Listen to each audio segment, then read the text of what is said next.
कहानी के शुरुआत में हमें रास्ते में जाते हुए दो बसेस को दिखाया जाता है। उस बस में बहुत सारी फीमेल स्टूडेंट्स होती हैं, जो वे सभी अपने क्लास के लिए जा रही होती हैं। उन्हीं में से एक का नाम मित्सुको था, जो दिखने में काफी प्यारी थी। वो अपनी नोट्स बुक में कुछ लिख रही होती है। तब उसकी फ्रेंड्स उससे कहने लगती हैं कि क्या तुम हर वक्त लिखती रहती हो? क्या मिलेगा इस तरह की नोट्स बनाने से? यहाँ देखो सभी लोग एंजॉय कर रहे हैं, तुम भी क्यों नहीं करती? ये कहकर उसकी फ्रेंड उसकी नोटबुक को छीन लेती है और उसका पेन नीचे गिर जाता है और वो अपना पेन उठाने के लिए जैसे ही झुकती है, तभी हम देखते हैं कि उस समय कोई चीज बहुत तेजी से आती है और उस लड़कियों के साथ उन दोनों बसेस को आधे पर से ही काट देती है, जिसकी वजह से सारी की सारी लड़कियां दो हिस्सों में कट जाती हैं। इसी के साथ जैसे ही मित्सुको ऊपर उठती है, तब यह देखकर काफी हैरान हो जाती है कि यह क्या हो गया। अब क्योंकि वो नीचे पेन लेने के लिए झुकी थी, इसीलिए बच गई थी। यह देखकर बहुत ज्यादा डर जाती है और बस से उतरकर भागने लगती है। यहाँ पर हमें पता चलता है कि इन सभी को काटने वाली चीज कुछ और नहीं बल्कि हवा ही थी, जो सभी को काट रही थी। यह हवा अब मित्सुको के पीछे भी पड़ जाती है। यह देखते हुए मित्सुको चिल्लाते हुए काफी तेजी से भागने लगती है। भागते समय उसे आगे 4 लड़कियां और भी दिखाई देती हैं और वो उन्हें झुकने के लिए कहती हैं, लेकिन काफी देर हो चुकी थी। वो हवा उन्हें भी आधे पर से काट कर चली जाती है। लेकिन उनमें से मित्सुको एक लड़की को बचा लिया था कि तभी इन्हें कुछ साइकिलिंग करते हुए लड़कियां नजर आती हैं, जो कहीं पर जा रही थीं। उन्हें भी ये बचाने की कोशिश करती हैं, लेकिन वो हवा उनके साथ भी वही करता है जो अभी इनके दोस्तों के साथ हुआ। और इसी दौरान वो लड़की भी मारी जाती है, जिसे अभी उस अदृश्य चीज से बचाया था। अब वो यह देखकर काफी डर जाती है और वो इधर उधर भागने लगती है। आगे हम देखते हैं कि मित्सुको जब एक नदी के पास जाती है, तो वो यह देखकर हैरान हो जाती है कि उस नदी में भी पहले से बहुत सारी डेड बॉडीज पड़े हुए थे, जिसने हवा ने यानी उस अदृश्य चीज ने काट दिया था। वहाँ से वो एक डेड बॉडी के कपड़े लेकर चेंज कर लेती है। अगले सीन में हम देखते हैं कि मित्सुको चलते चलते एक स्कूल में पहुंच चुकी है, जहाँ पर और भी बहुत सारी फीमेल स्टूडेंट्स थीं।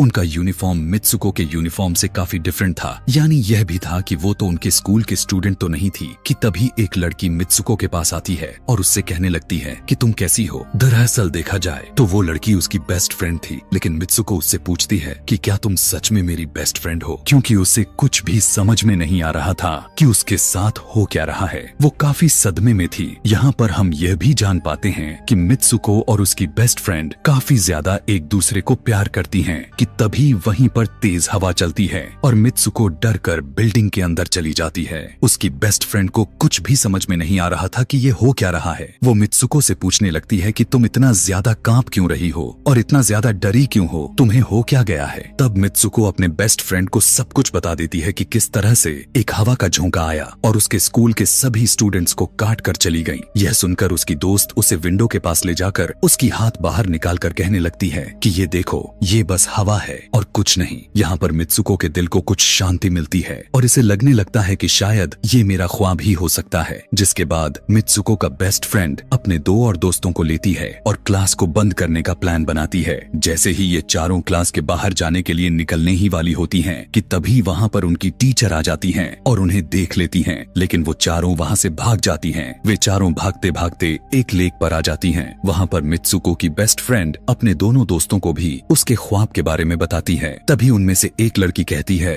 कि हो सकता है कि यह सच हो, जैसे मिरर वर्ल्ड होती है जहाँ पर इस दुनिया से ऑपोजिट यानी उल्टा होता है। यह कहकर वो तालाब में एक पत्थर फेंक कर कहने लगती है कि देखो, यहाँ पर मैंने तो पत्थर फेंका है, लेकिन हो सकता है कि दूसरी दुनिया में मैंने ऐसा ना किया हो। कि तभी अचानक से उस तालाब में से एक क्रोकोडाइल निकल कर आता है, उसमें से एक लड़की को खा जाता है। फिर वो लड़की कहने लगती है कि देखो, मैंने कहा था ना, जो इस दुनिया में होता है वो उस दुनिया में बिल्कुल भी नहीं होता, और जो उस दुनिया में हो रहा है वो इस दुनिया में नहीं हो सकता। तो इसको भी उसी दुनिया में मगरमच्छ ने खाया है। और यहाँ पर ये देखो, ये तो बिल्कुल सेफ है। उसी लेक के पास एक बिस्तर यानी एक बेड नजर आता है। ये चारों उस बेड से तकिए को उठाकर खेलने लगती हैं कि तभी हम देखते हैं दूर से 2 लड़कियां इन्हें देख रही थीं। उन दोनों लड़कियों में से एक ब्राइडल बनी हुई थी, क्योंकि ये दोनों लड़कियां आपस में एक दूसरे से शादी कर ली थीं। जिसके बाद उनमें से एक फ्रेंड बताती है कि हमें कुछ ऐसा करना होगा जो उस दुनिया में इम्पॉसिबल हो, क्योंकि हमारे किस्मत तो पहले से लिखी जा चुकी है, लेकिन हम इसे बदल भी सकते हैं। जिसके बाद ये सभी लड़कियां अपने स्कूल में वापस आती हैं और नेक्स्ट लेक्चर लेने के लिए क्लास में चली जाती हैं कि तभी मित्सुको देखती है उसके पास एक तकिया पड़ा हुआ है।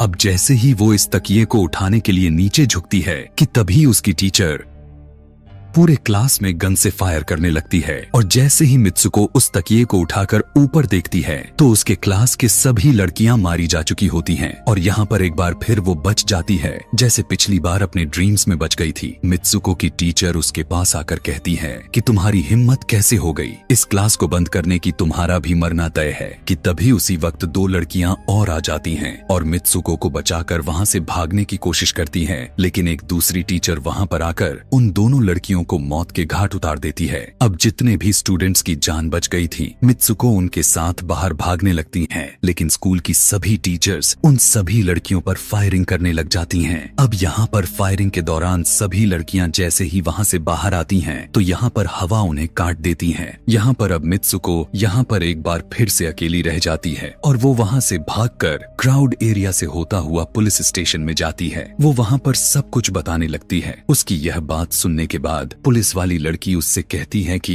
लेकिन तुमने स्कूल वाली कपड़े तो नहीं पहने हुए हैं। और जब वो उसके सामने एक मिरर को रखती है तब मित्सुको उस मिरर में देखती है कि वो तो एकदम से बदल गई होती है और लोग उसे मित्सुको के नाम से नहीं बल्कि उसे किसी और नाम से बुला रहे थे। यहाँ पर हमें पता चलता है कि उसकी शादी होने वाली थी। तब वही पुलिस ऑफिसर उसे उसकी शादी के लिए लेकर जाती है। यह देखकर आसपास के लोग उसे कॉन्ग्रेचुलेशंस दे रहे थे। अब जैसे ही वे सभी उसे लेकर चर्च पहुंचते हैं तो मित्सुको को बेस्ट फ्रेंड भी वहीं पर मौजूद होती है। मित्सुको उससे पूछने लगती है कि यह सब मेरे साथ क्या हो रहा है। तब उसकी दोस्त उससे कहती है कि अभी खामोश रहो, हम अभी किसी के कंट्रोल में हैं, बस जैसा मैं कहूँ तो तुम वैसा ही करो। और यह कहते हुए वो उसका वेडिंग ड्रेस पहनाती है और उसे वहाँ जाने के लिए कहती है। अब जैसे ही वो अपनी मैरिज सेरेमनी के लिए आगे बढ़ती है तो वहाँ की सभी लड़कियाँ उसका मजाक उड़ाने लगती हैं। यह देखकर उसकी बेस्ट फ्रेंड एक एक करके सभी को मारना शुरू कर देती है। जिसके बाद जैसे ही मित्सुको आगे बढ़ती है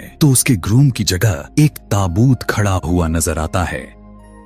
उस ताबूत को खोले जाने पर एक बड़ा पिग बाहर निकल कर आता है। मित्सुको उसे देखकर काफी ज्यादा डरने लगती है और एक टूटी हुई बोतल से उस पर अटैक कर देती है। जिसके बाद मित्सुको और उसकी बेस्ट फ्रेंड चर्च से भागते हुए बाहर आ जाती हैं। यहाँ गेट पर भी दो लड़कियां इन्हें रोकने की कोशिश करती हैं, लेकिन मित्सुको की बेस्ट फ्रेंड इन्हें मारकर वहाँ से भाग जाते हैं। उधर मित्सुको दूसरी तरफ भाग रही थी क्योंकि अब उसे लगने लगा था कि उसके साथ कुछ ज्यादा ही गलत हो रहा है। आगे जाने पर एक और मिरर में खुद को देखती है तो वो एक बार फिर से खुद को बदला हुआ पाती है। अब जिस जगह पर मित्सुको थी वहीं पर रेस हो रही थी कि तभी उसके पास कुछ लड़कियां आकर उससे कहने लगती हैं कि तुम तो बहुत अच्छी रेसर हो, खड़ी क्यों हो, भाग क्यों नहीं रही। और जब वो भागना स्टार्ट करती है तब वो खुद में काफी एनर्जी फील करने लगती है। जिसके बाद मित्सुको रेस जीतने की पूरी कोशिश करने लगती है। भागते समय उसे अपने डेड फ्रेंड्स भी नजर आती हैं जो कुछ वक्त पहले उसके स्कूल में मारी जा चुकी थीं। कि तभी उसी वक्त उसकी बेस्ट फ्रेंड भी आ जाती है। तभी ये दोनों नोटिस करती हैं कि वही पिग और वो औरतें जिन्होंने इनको चर्च में रोक रही थीं, वो सभी इन्हीं के तरफ आ रही थीं। भागते समय कुछ लड़कियां मित्सुको से कहने लगती हैं कि इस दुनिया से बाहर चली जाओ। इसके बाद हम आगे देखते हैं कि मित्सुको भागते भागते एक सुनसान अंधेरी जगह पर आ जाती है। वहीं पर कुछ स्टूडेंट्स नजर आती हैं जिन्होंने यूनिफॉर्म पहना हुआ था। वो सभी लड़कियां मित्सुको से कहने लगती हैं कि हम सभी मरे हुए हैं और तुम्हें भी मार देंगे। लेकिन तभी मित्सुको की बेस्ट फ्रेंड वहाँ पर आकर उस लड़की को मारकर वहाँ से मित्सुको को भगा ले जाती है। मित्सुको की बेस्ट फ्रेंड उसे अपना नाम जोर जोर से पुकारने के लिए कहती है, जिस पर मित्सुको अपना नाम जोर जोर से लेने लगती है। इसी के साथ मित्सुको अपना असली रूप में वापस आ जाती है। उसकी बेस्ट फ्रेंड उसे अपना हाथ दिखाते हुए कहती है कि प्लीज मेरे हाथ में जो वायर लगी हुई है उसे बाहर खींच दो ताकि मैं इस दुनिया से बाहर जा सकूं। लेकिन मित्सुको को डर भी था कि कहीं यह वायर खींचने से उसकी जान न चली जाए। और क्योंकि मित्सुको अपने बेस्ट फ्रेंड को काफी ज्यादा प्यार करती थी इसलिए वो ऐसा नहीं करना चाहती थी, लेकिन ज्यादा उसे फोर्स करने पर वो उसकी वायर्स खींच देती है। वायर खींचते ही उसकी बेस्ट फ्रेंड की बॉडी दो हिस्सों में बट जाती है और तभी उसी वक्त उसे एक गेट नजर आती है। उस दरवाजे से बाहर आने पर वो देखती है कि अब वो आदमियों की दुनिया में आ चुकी है। वहीं पर उसके पोस्टर्स भी लगे हुए थे। जिस पोस्टर को कुछ लड़के देख रहे थे तभी एक लड़का मित्सुको के पास आकर कहता है कि तुम फ्यूचर में हो। इस बात को सुनते ही वो बेहोश हो जाती है। कुछ टाइम के बाद जब उसे होश आता है तब वो आगे बढ़ती है। तब वो देखती है कि एक बूढ़ा आदमी गेम खेल रहा होता है और उसी गेम में मित्सुको वही कैरेक्टर नजर आती है जो अभी बनी हुई है। मित्सुको को देखते ही बूढ़ा आदमी कहने लगता है कि मैंने ही इस गेम को बनाया है और मैं ही हूँ जो तुम लोगों को कंट्रोल कर रहा हूँ। तुम तो बहुत पहले मारी जा चुकी थी, लेकिन मैंने तुम्हारा डीएनए लेकर तुम्हें फिर से बनाया। मित्सुको को जब यह बात सुनकर उसे पता चल जाता है कि यह एक गेम है तो उसे लगता है कि शायद मैं अभी भी अपने दुनिया में जा सकती हूँ कि तभी उसी समय एक आदमी आता है और मित्सुको को अपने पास बुलाने लगता है। तब वो बूढ़ा आदमी मित्सुको से उसकी आखिरी लेवल को कंप्लीट करने के लिए कहता है। वो आगे बढ़ने लगती है कि तभी मित्सुको को अपने दोस्त की कही हुई बात याद आ जाती है कि अगर हम इस दुनिया में कुछ ऐसा करेंगे जो दूसरी दुनिया में इम्पॉसिबल हो तो तुम इस गेम से बाहर आ जाओगी। और इसी के साथ वो इस आदमी का गला दबा देती है और कहने लगती है बस करो हमारे साथ खेलना। यह कहकर मित्सुको उस बूढ़े आदमी की छड़ी को उठाकर अपने पेट में घुसा देती है, जिस वजह से उसकी मौत हो जाती है। और यहाँ पर हम देखते हैं कि बूढ़ा आदमी यह सोच भी नहीं सकता था कि मित्सुको ऐसा कुछ कर सकती थी और इसी के साथ उसकी डेस्टिनी पूरी तरह से चेंज हो जाती है। वो इस दुनिया में यानी गेम में तो मर चुकी थी, लेकिन असली दुनिया में वो अभी भी जिंदा थी। आगे हमें ये भी दिखाया जाता है कि मित्सुको के बाकी के कैरेक्टर्स भी किसी न किसी वजह से अपने आप को मार लेते हैं और अब वे सभी गेम का पार्ट नहीं थे। अगले सीन में हमें मित्सुको को बर्फीले जगह पर लेटा हुआ दिखाया जाता है और अब वो अपने रियल वर्ल्ड में आ चुकी थी। और इसी के साथ यह दिमाग घुमा देने वाली कहानी यहीं पर खत्म हो जाती है। आगे और भी ऐसे ही एक्सप्लेनेशन मूवीज देखने के लिए कमेंट में नेक्स्ट लिखना ना भूलें। Thanks for watching.